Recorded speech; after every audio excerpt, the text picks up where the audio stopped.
following announcement has been paid for by the WZWA Network. Hello, everyone, and welcome to the WZWA Network and our review show here of NXT 2.0 from November 30th, 2021. I'm your host with the most on the West Coast, Karlifornia Imperium. What a joy, what an honor, what a privilege to be with you all once again. And, of course, my co-host here, the one and only, the incomparable Jooseyboy. What's going on, motherfucker? Not a lot, my friend. Busy week, lots of shit going on. Crazy week, bro. Crazy week. You know, you got to say it like that with the gesture. It was a crazy week. Yeah, fuck. Yep. And anyway, following that up, here today, we just watched another episode of NXT 2.0. And we're getting ready to discuss that for all the fine folks here at home right now. Yeah, bitch, that's exactly right, bro. Fuck, man. What a way to start the show. What a way to start the show. Toxic Attraction. Backstage. Dakota Kai. They're walking. They meet up with the other ladies on the opposing team for War Games coming up at NXT TakeOver War Games. What did you think was going to fucking happen? Of course, they start brawling. The brawl leads to the first matchup on this show, Dakota Kai and Kaylee fucking Rare. She's from fucking Scotland. Oh, yeah, she's from fucking Scotland and she's a crazy bitch. I ate a fucking baby. It almost looks like a baby. Yeah, to start the show, ladder match winner for their team, therefore gets the advantage for their team come War Games, meaning that, you know, starts off 1-on-1, but the first person that comes into the War Games match will be the person from the team that gains the advantage in this ladder match. So, bro, I'm going to let you take this one. Dakota Kai. Kaylee fucking Rare ladder match. Well, I don't even really have tons to say about it. It was outstanding. Probably one of the best female ladder matches I've ever seen. A+ match. I'll say that straight off the bat.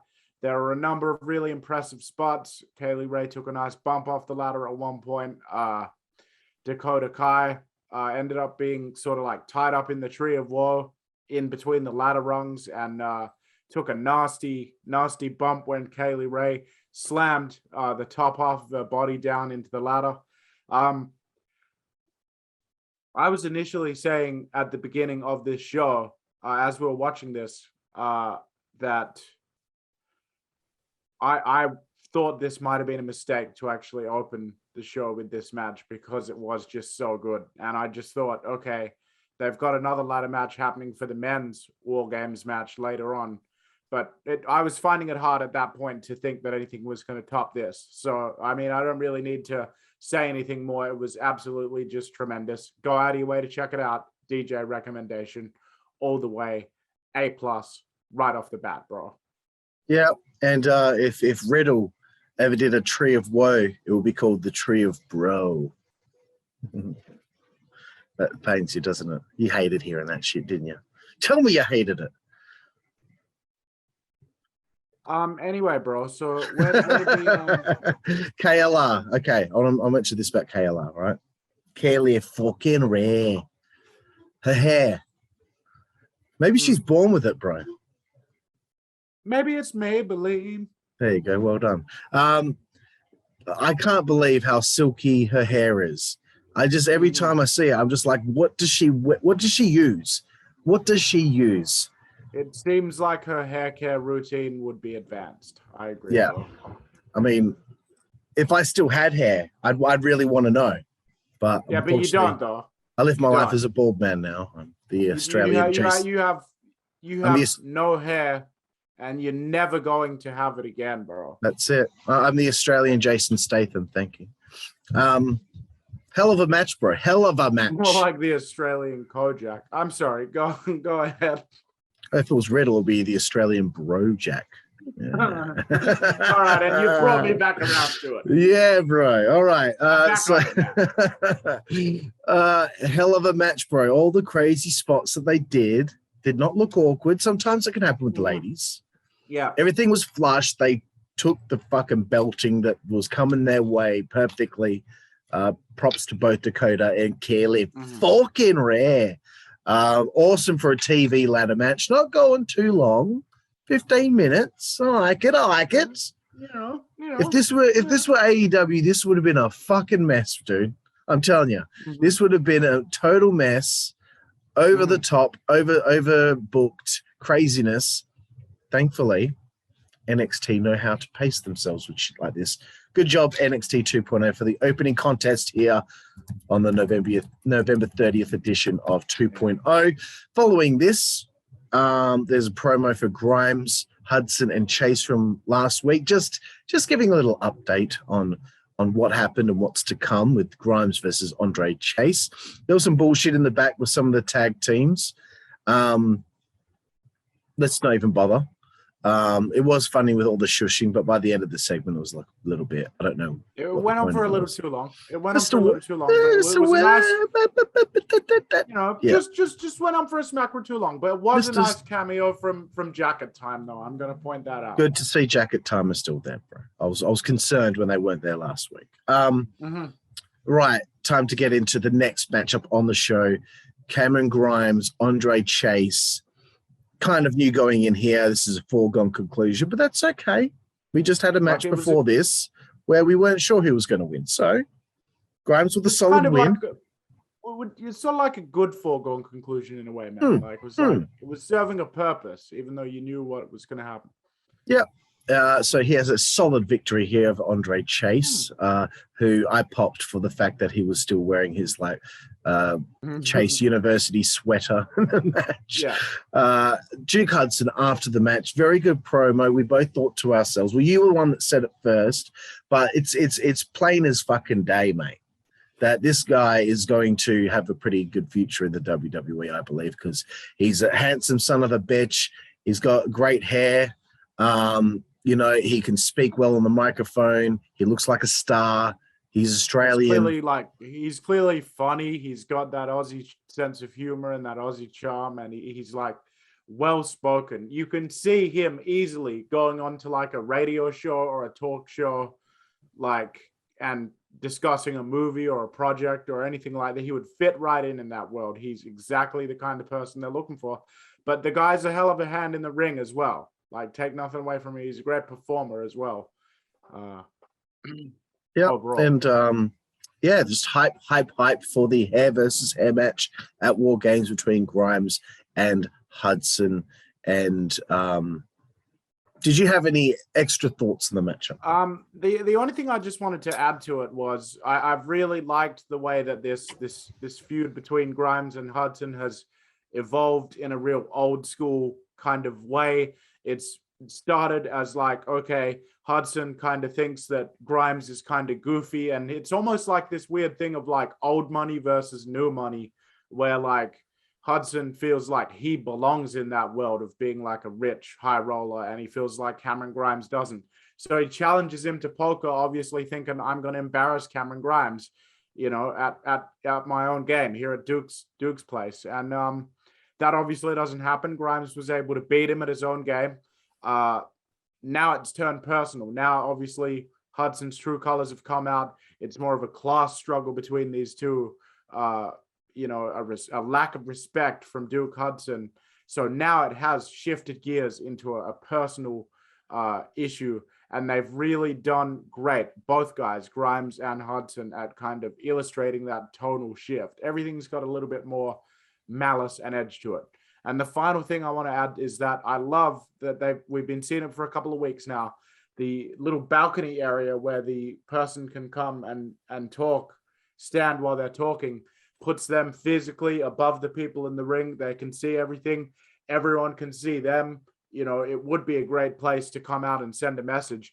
I love the idea of having that balcony there to kind of act as like another different kind of place that a promo can happen in. And it's just kind of like this podium that can kind of spotlight somebody, as opposed to just the standard, I'm going to just walk down the ramp or I'm going to stand in the ring. It's a little bit more regal, the fact that they're high up on this balcony. You know, we've seen heels do it a couple of times. We're yet to see how it plays with a babyface. But yeah, I thought that was a nice touch with the set design I wanted to mention.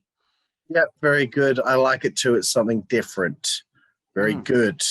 I pop for Wade Barrett wearing a Toxic Attraction shirt. Nice taste, bro.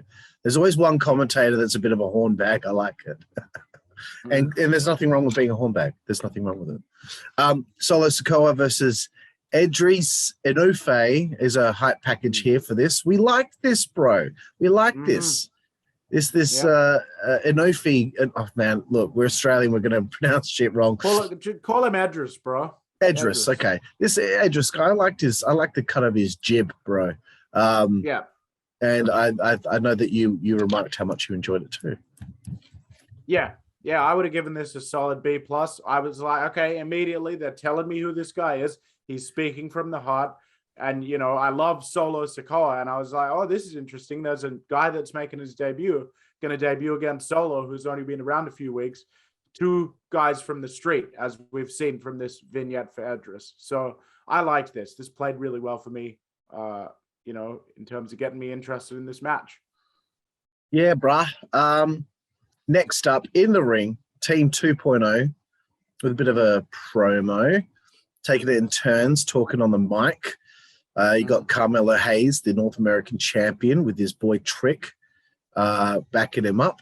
Obviously, you got Tommaso. You got Bron Breakker up there as well. Shit, who's the other guy? Not Tony. Who's the other guy?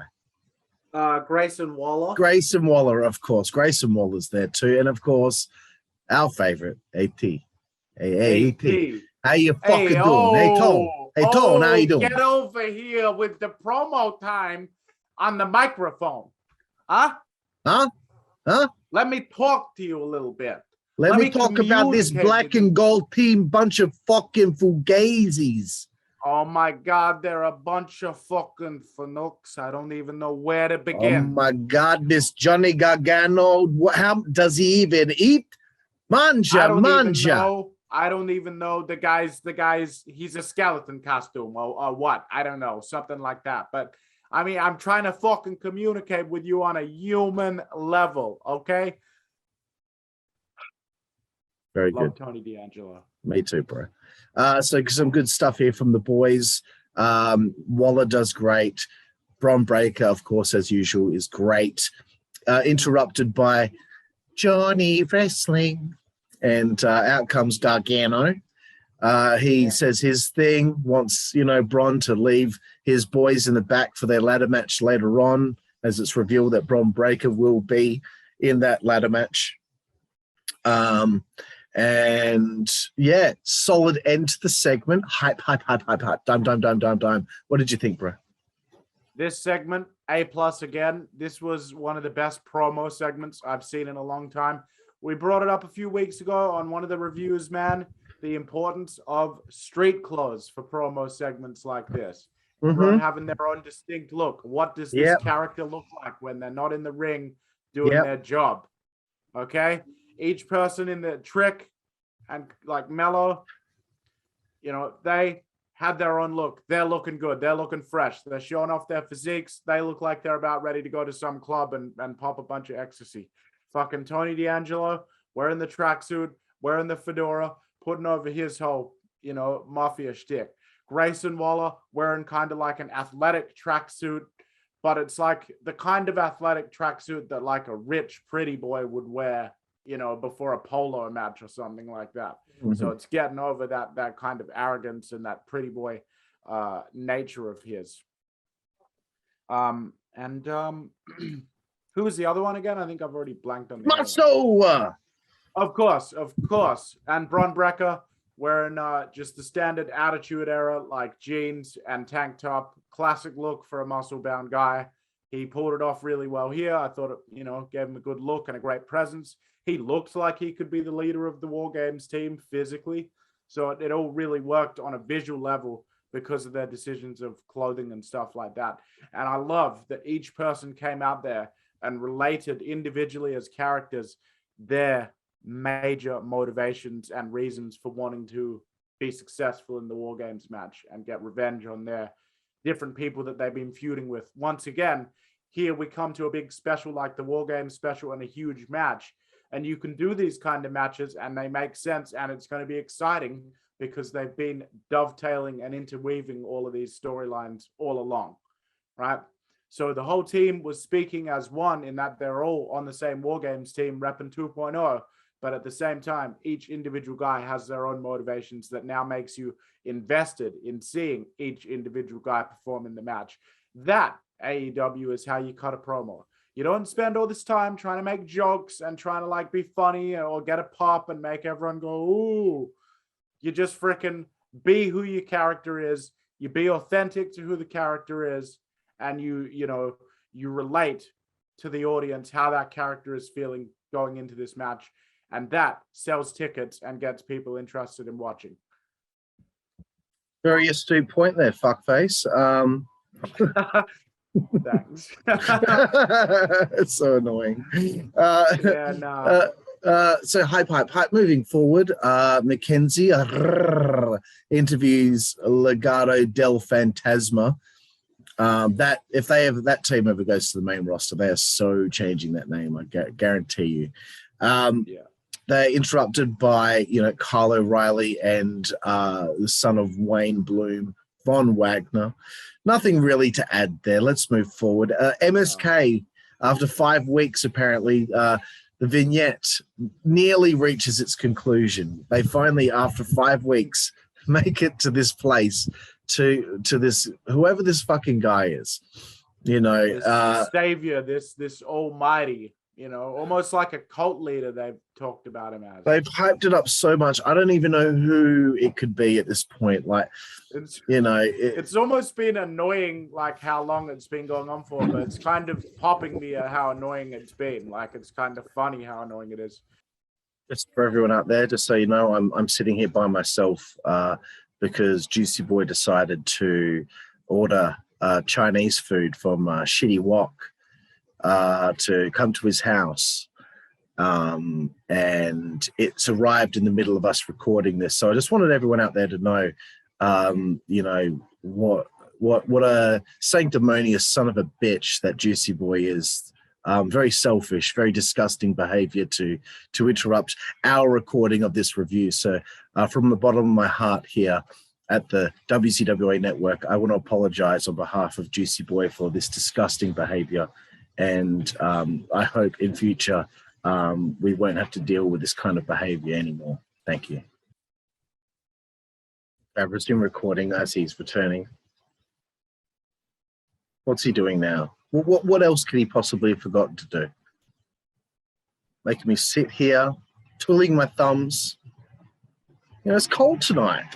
We live in Australia, but it can get a little bit nippy. Making me sit out here by myself just waiting for him. Disgusting. The balls of this guy.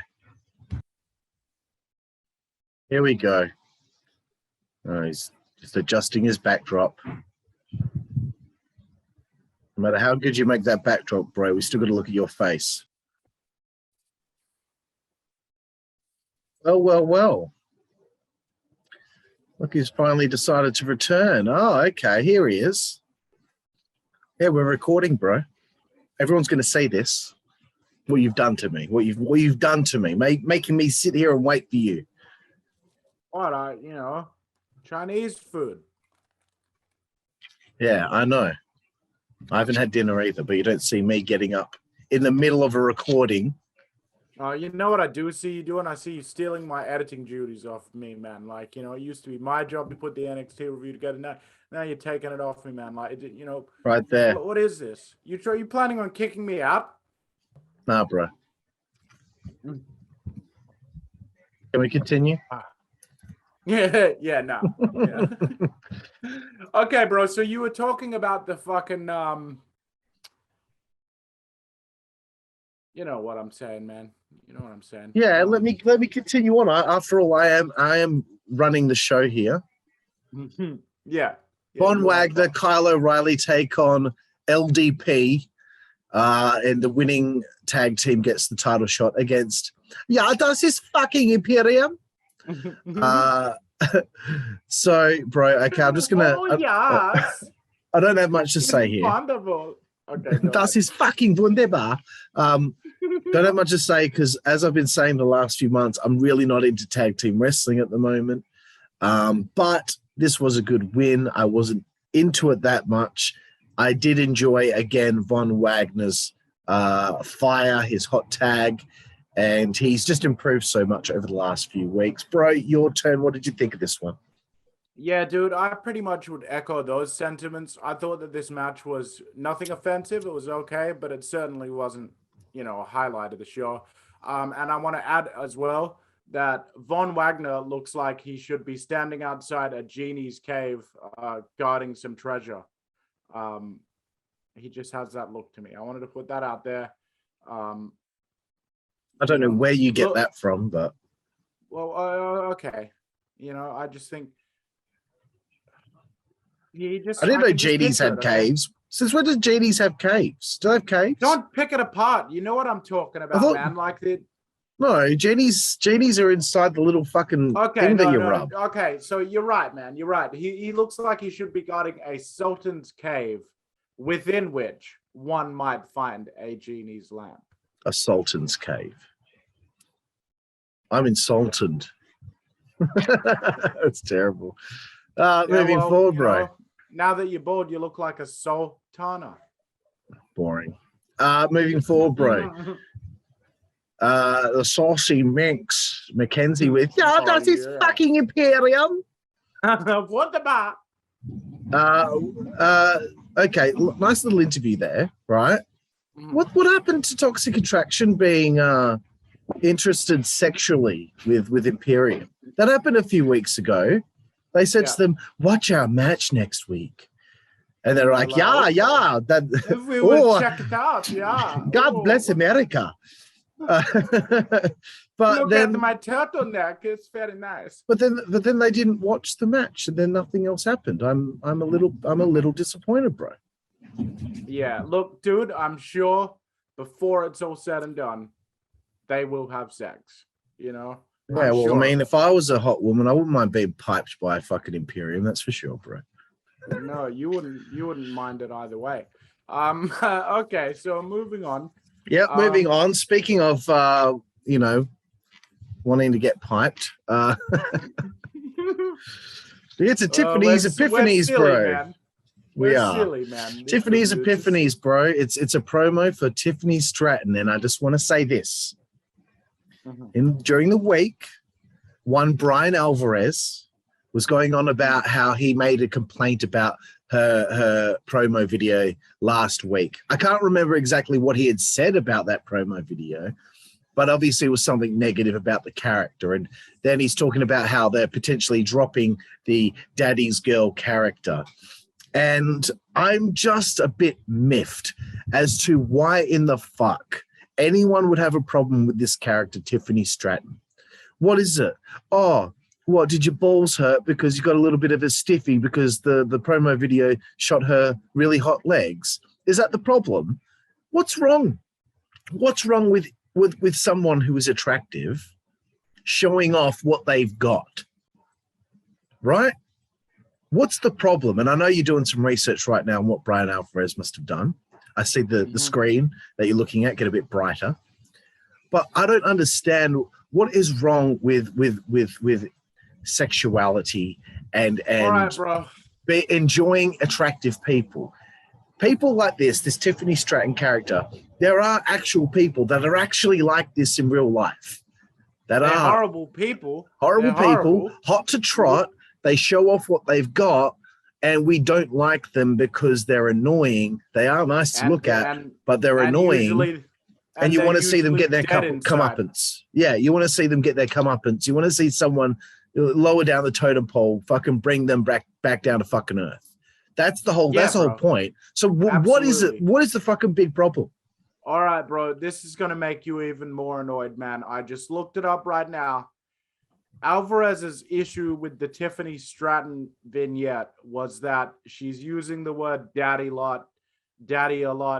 It's showing a lot of her body off. It's kind of sexualizing her, and it was written by older men. So I don't know, I guess he feels like it's exploitative or whatever. How does he fucking know who wrote it?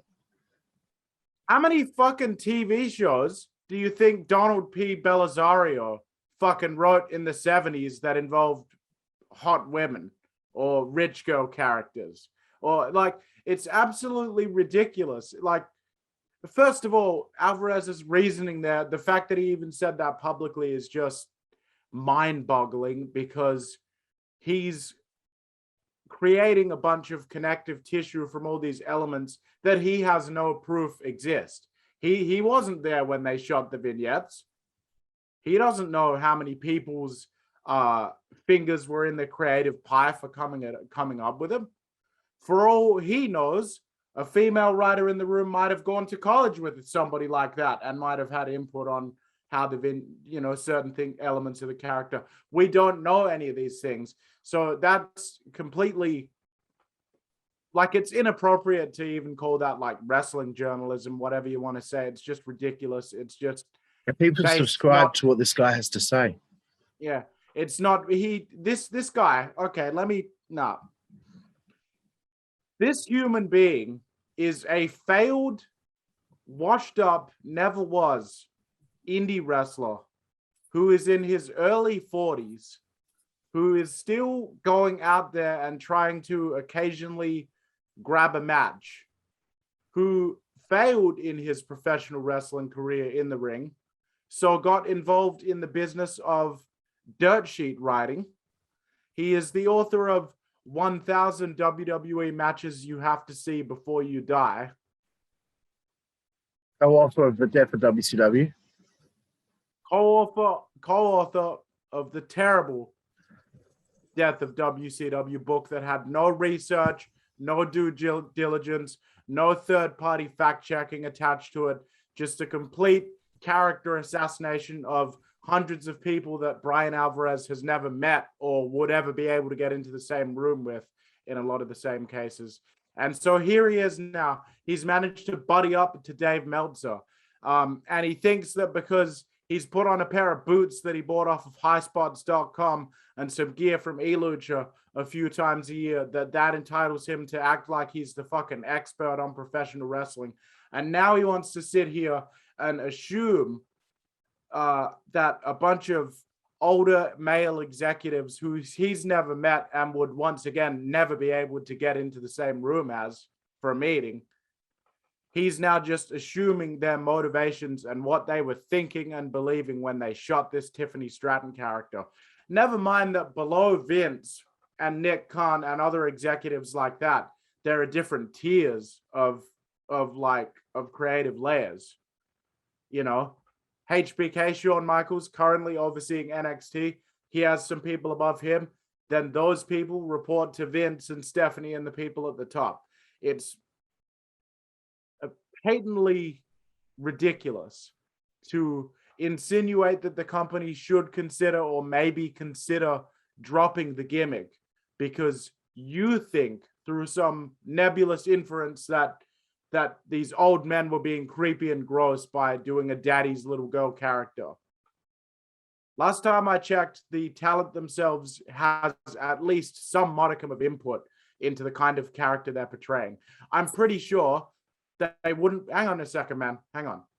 I'm pretty sure that if there's a gorgeous young woman in her 20s, especially in the kind of culture that we live in now, that's filming a vignette, and she's not comfortable doing anything, or if she feels uncomfortable with the way that her body is being shown or presented in the way that they're shooting this vignette, you damn well better believe that she's going to have the courage to say something, because although, yes, you'd think maybe she's going to be intimidated, I genuinely believe that, you know, if there was something that made her that uncomfortable, she would have said something on social media or something like that.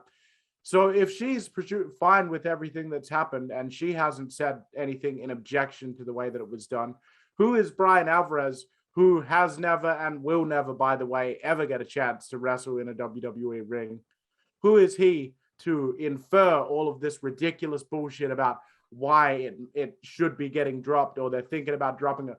They're not dropping it.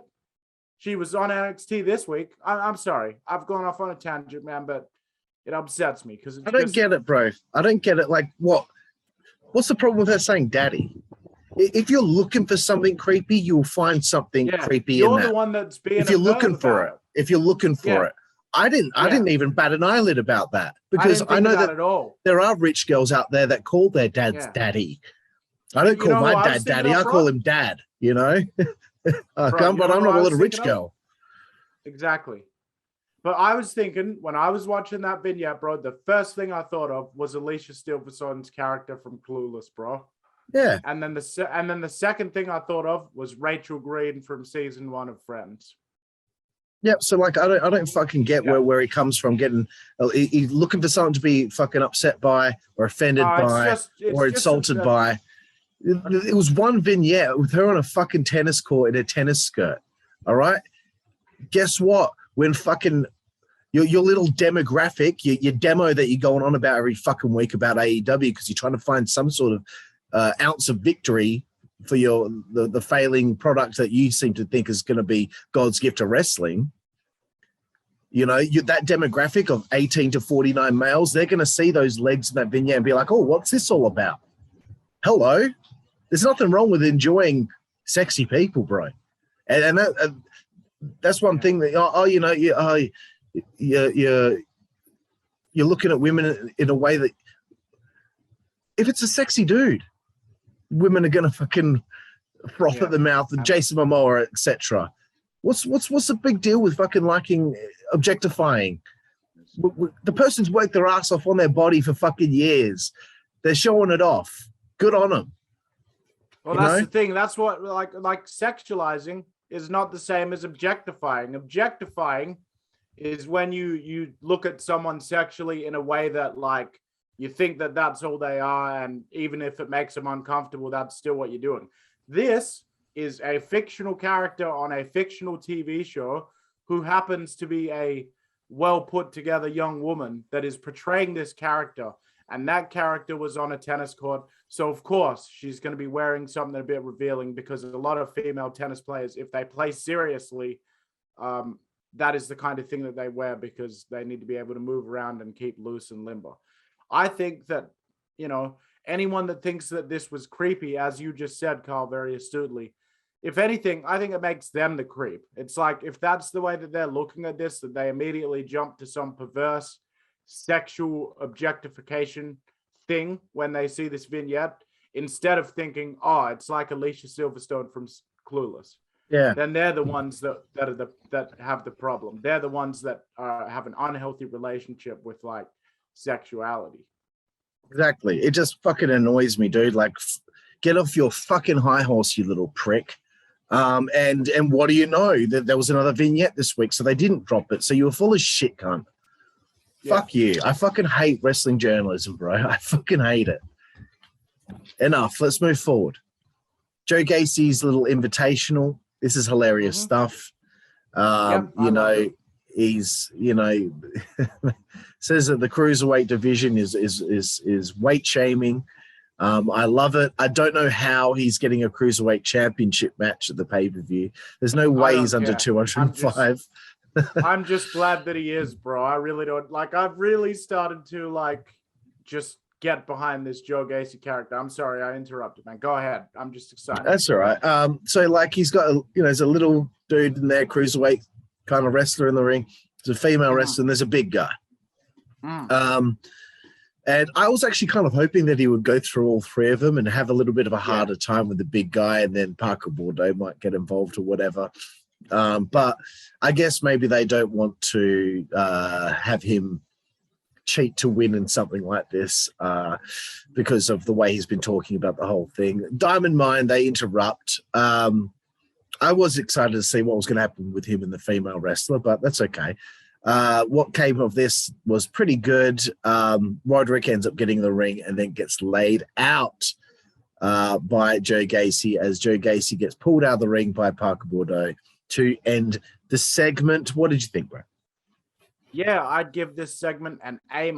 I really liked it. I kind of agree with you. I think they should have done a little bit more when the young woman tagged into the match. What I think they should have done was I think they should have actually locked up a little bit and maybe traded a couple of holds.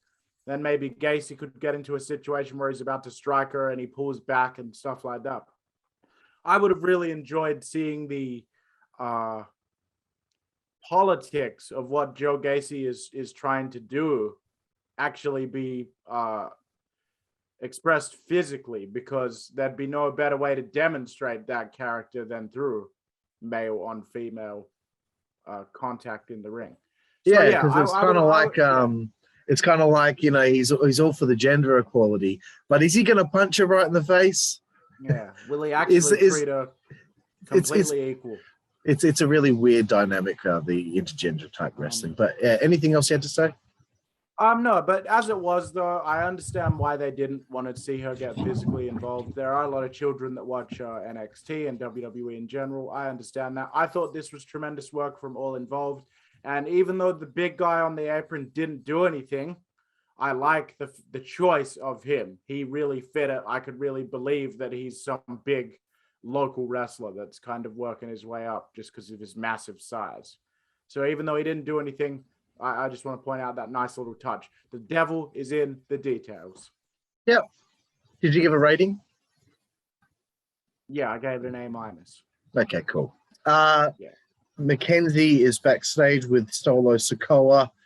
Boa interrupts in his native tongue. Solo says he doesn't understand what he's saying.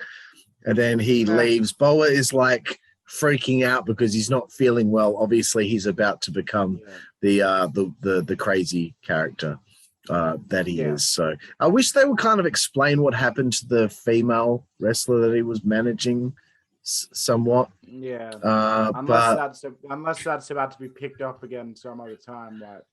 Maybe, or maybe she was. She's not there anymore. But I thought this was starting to be like a decent little promo from Solo Sikoa. I think since he showed up in the last couple of weeks, I'm definitely seeing something from him. The same kind of X factor that I see in the Usos performances, that fire, I see it in Solo Sikoa as well. You know, I like the actual Boa thing. I like the idea of like, because there's a lot of manga characters and, you know, stuff like that, that, you know, it's kind of like a Jekyll and Hyde thing. There's this side that takes him over and it, you know, and it hurts him to be taken over by. I like that. I like what they're trying to get across, but I felt like they kind of ham-fisted it in a way that kind of felt a bit rushed and a little bit throwaway for my liking. So I'd have to give it a D+, unfortunately. So following this, we got Solo Sikoa against Edris, Enofe. Fuck, some of these names where I'm telling you.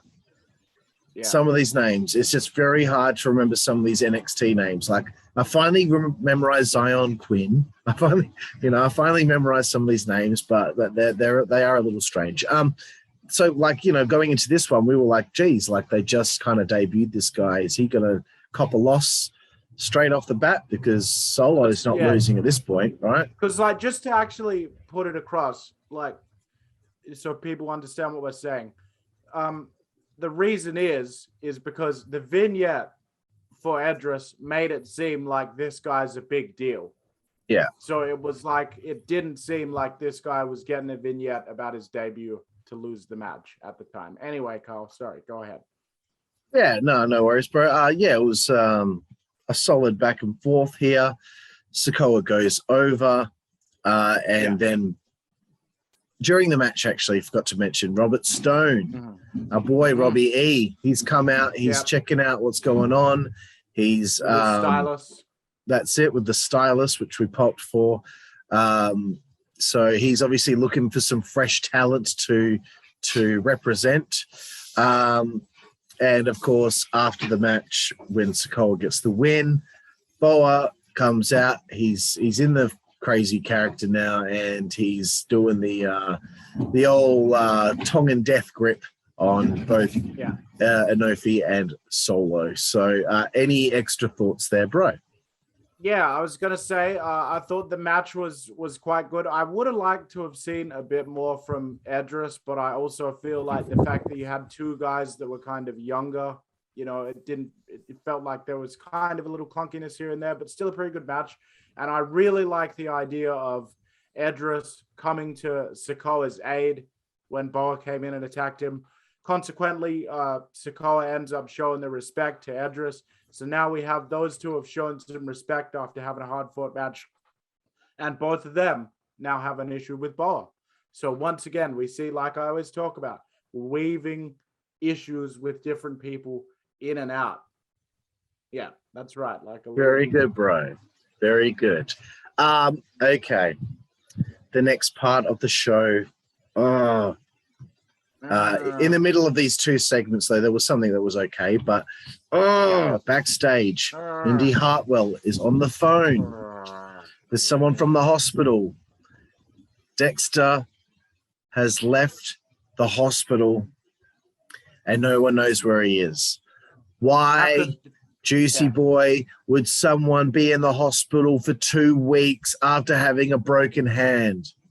They'd put it in a fucking cast and send him home. We're in the COVID era, motherfucker. We need some hospital beds. Even be there. Yeah, you wouldn't even be there for a day. Like you'd go 6 hours at most. Yeah, they'd tape that shit up. Boom, Bob's your uncle. The second thing we got to point out, bro, how the fuck is somebody taking a 6'5" professional wrestler that's doped up on medication in a hospital bed and just taking them out of the hospital while their attending physician and all the nurses and everybody else in a hospital, such massive operations as they are in modern times, and no one sees this giant 6'5" semi-conscious dude with a cast on his giant broken hand being dragged out of the hospital. Ridiculous. Did he get dragged out or did he leave? Or did he leave? They didn't say. I thought they just said that he just left the hospital. He's left. He's missing. They said he was gone. So we don't know if someone's taken him or if he's left on his own or what. Should they be that concerned, bro, considering it's just a broken hand? Like, it's not like he's like in a mental hospital. It's not like he's like he's had some sort of real bad like heart issue or something like that. It's a broken hand. If he left, then it's like, oh, well, let's just discharge him. He's obviously fine because he can, it's a broken hand. Come on. This is so stupid. I don't know who's writing this story, but fuck, man. This whole Indi Hartwell thing didn't work, by the way. It's not working for me. I feel bad for her. But in between this, Elektra Lopez and Zion meet in the parking lot. She just gives him a little bit of a word of warning. I know he'll be facing Escobar next week on 2.0. Moving forward, bro. Indi and Persia. Oh my god, bro. In this tag team match, I forgot to check out the name of the tag team that they faced. Doesn't matter. Well, it's a couple of jobbers. Yeah. So fuck. Seeing Indi stand there, like I'm just like, come on. You're not in year 3. You are not in year 3. It happened 2 weeks ago. Does Dexter not have a phone? Does he not have a cell phone? There's Wi-Fi everywhere, all over the globe. Like, okay, and then you've got Persia Perotta standing there trying to talk to her like a regular fucking human being and going like, oh, hey, Indi, want to actually fucking participate in the match? Like, you want to actually participate in life over here? Like, are you in the real world? And she's just standing there like a sulking child in the 2nd grade because her husband's gone missing from hospital, even though he has a broken hand, which is already started to heal after 2 weeks, I imagine. And he's a 6'5" grown man. So what's the big emergency? I don't know. Either way, this match did not work for me. Yeah, just like my lighter right now, it's not working for me. I just hate this angle. I don't know where it's going. I don't know where's the money? Where's the money? I didn't mind it at first. I didn't mind it in the first couple of weeks when she was like the new blushing new bride, and she, they kind of have this weird, funny, like weird, creepy relationship going on between them that even Persia's a little weirded out by. That's funny, but all this other shit is just, again, another example of how WWE runs everything into the ground. Absolutely, bro. And we get to our main event of the evening, bro. Ladder match.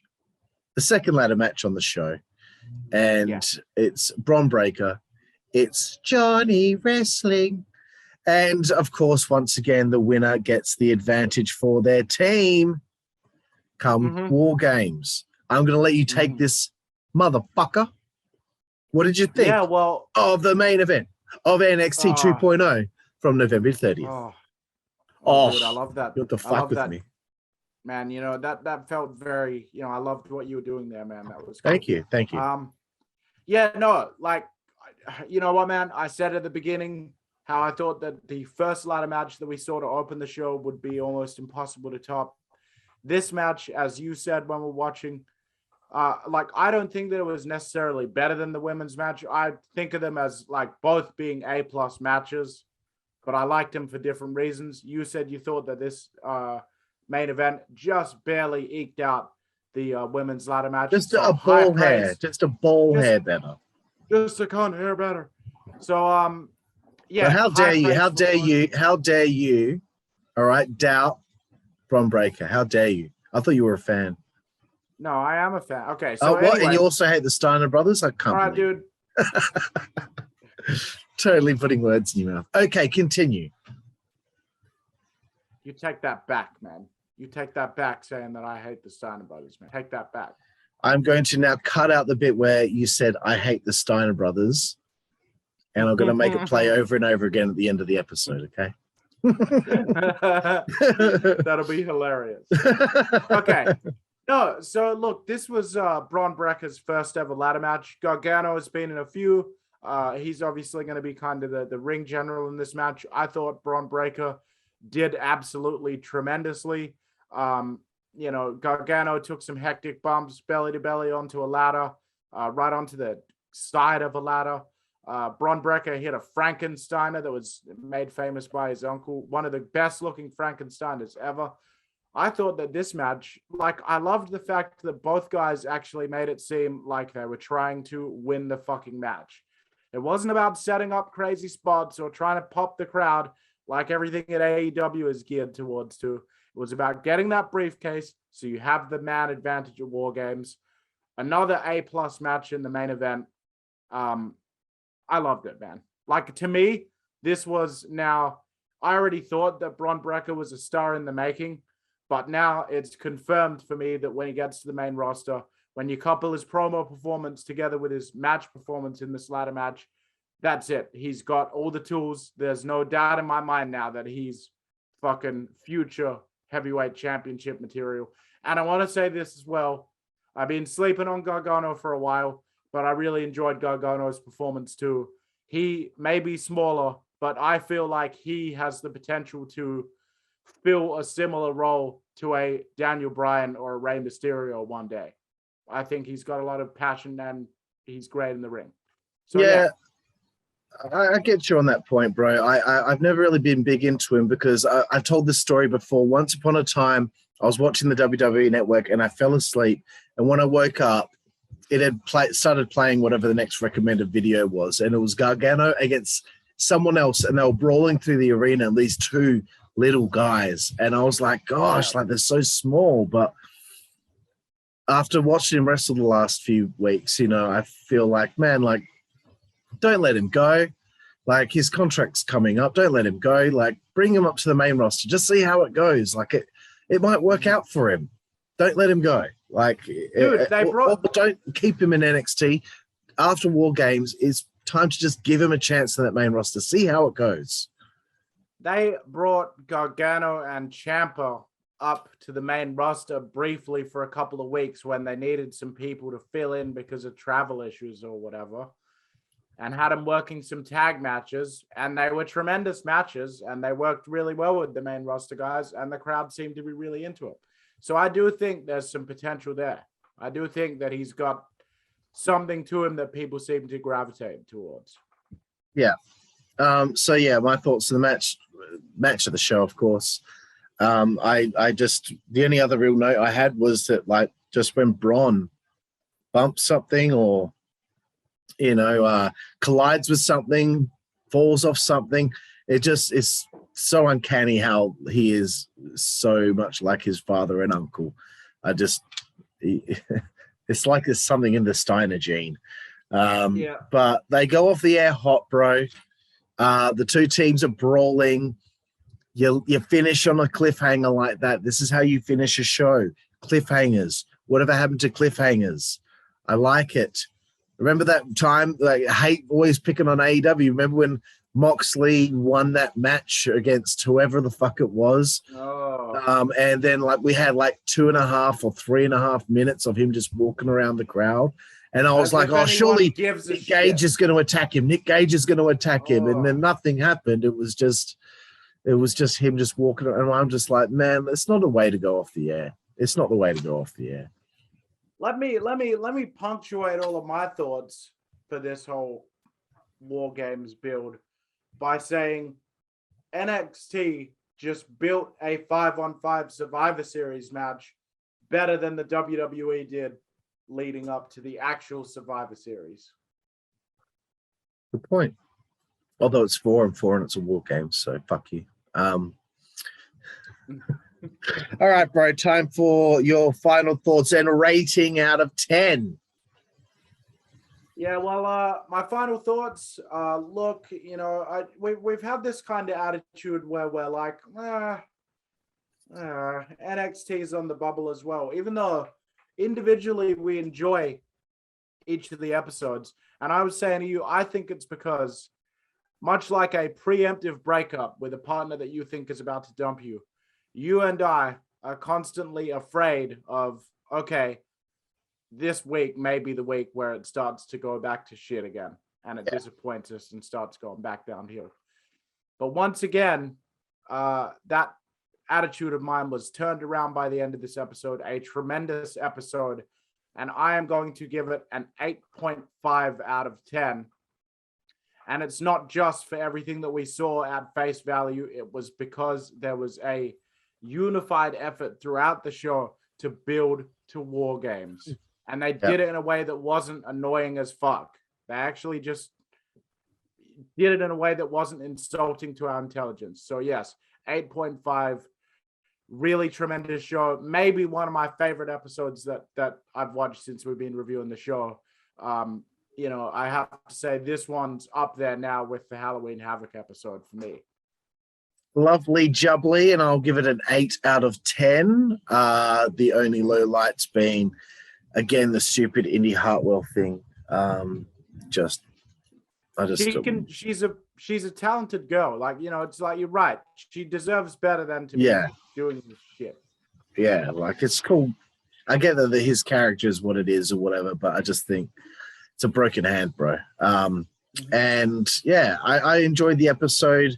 And I know how you feel when it comes to like expecting ourselves to be disappointed, which is why, you know, just before we start watching it, we kind of feel like, oh, we're going to watch this again. But then by the end, we've enjoyed it. So, I think we'll keep going and see how War Games goes and just keep going, bro. So I want to thank you for your time reviewing this show, bro. And please let everyone out there know where to find Juicy Boy. Well, you can find me on basically all the social medias. I got a Facebook page, Juicy Boy. I got a Twitch at Juicy Boy. I need some more followers. Follow me on there. He needs to become affiliate. Subscribe to me on YouTube at Juicy Boy.